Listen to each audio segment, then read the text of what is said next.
Today is Monday, February 13th, and welcome to the condo market this week. Before we jump into the news and what's happening, just wanted to show you this. Got this cool award this week from, I don't know if you can see that there, Millbourne Real Estate, top 20 performer for 2016. Thank you very much, Millbourne Real Estate, for that award, and thank you to all my clients and friends, family for supporting me to help me get to this point. It's pretty cool to be recognized by Millbourne because they represent probably as much as 20-30% of the entire condo market. So to be represented in that group is pretty cool. I'm pretty proud of that. So thank you very much, Millbourne Real Estate. Now let's jump into the news this week. The first article that I want to look at and point out to you is from the Globe and Mail. Demand for downtown condos heats up is the headline. So talking about how the downtown condo market is particularly hot right now compared to other segments of the market. So the condo market being actually showing signs that it's hotter than the low-rise housing market. So the quote here, according to the latest numbers from the Toronto Real Estate Board, sales in the Greater Toronto Area market jumped 11.8% in January compared to the same month last year. Condos, on the other hand, were up 26.7%. So houses up 11%, condos up 26%.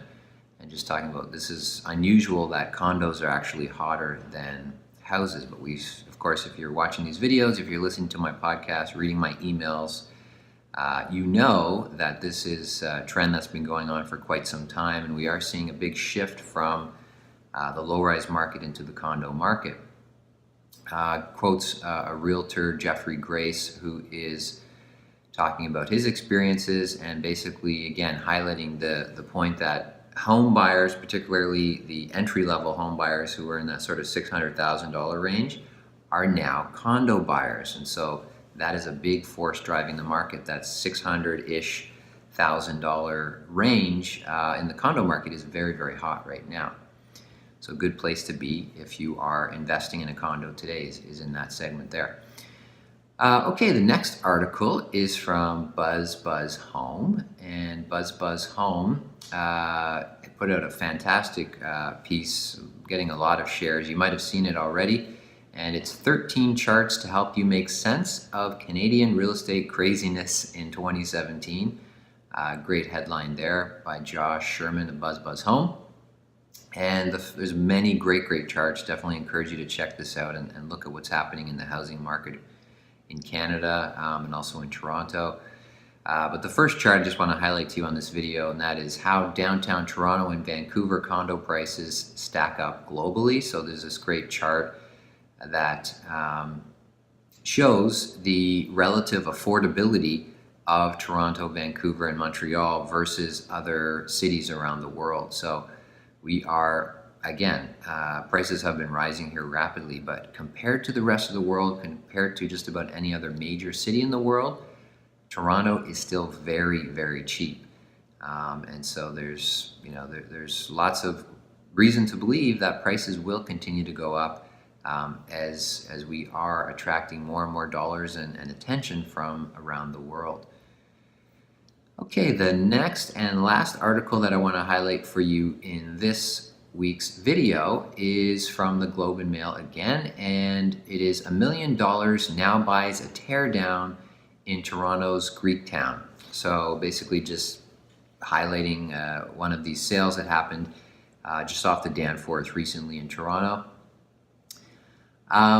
What I want to say about this article is basically just a bit of a rant. This is one of my pet peeves with journalism around the housing market. This is a very popular recurring headline that we see, once a year, twice a year, basically talking about a tear down house that was sold for $1 million or $2 million or $3 million, whatever it might be.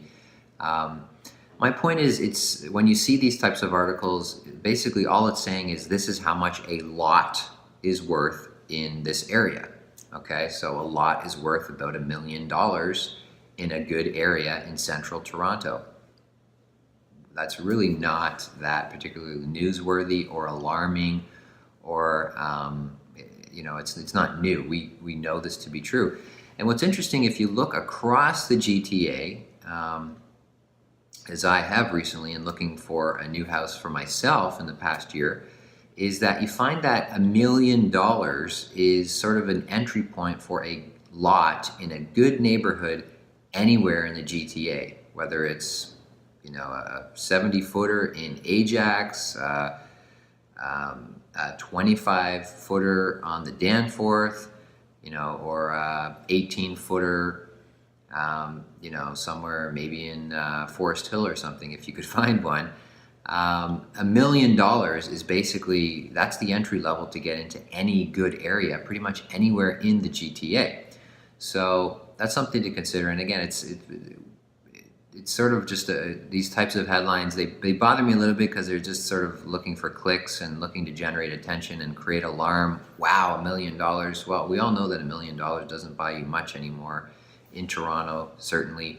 But even if you look across the GTA, if you are looking for a good house in a good area with a good school, with good access to transit and amenities, the lot value is going to be $1 million. I mean, that's just the way it is. You look from Markham, Mississauga, Oakville, Toronto. The size of the lot varies. The type of house that you can get on that lot varies, but it's going to be $1 million. It is sort of a baseline for any good house, good lot, I should say, not even a good house, good lot, good property in any good neighborhood. All right, so that's that there. Okay, so there you have it. That's the news for this week. Until next time, I hope you have a great week, and we'll see you soon.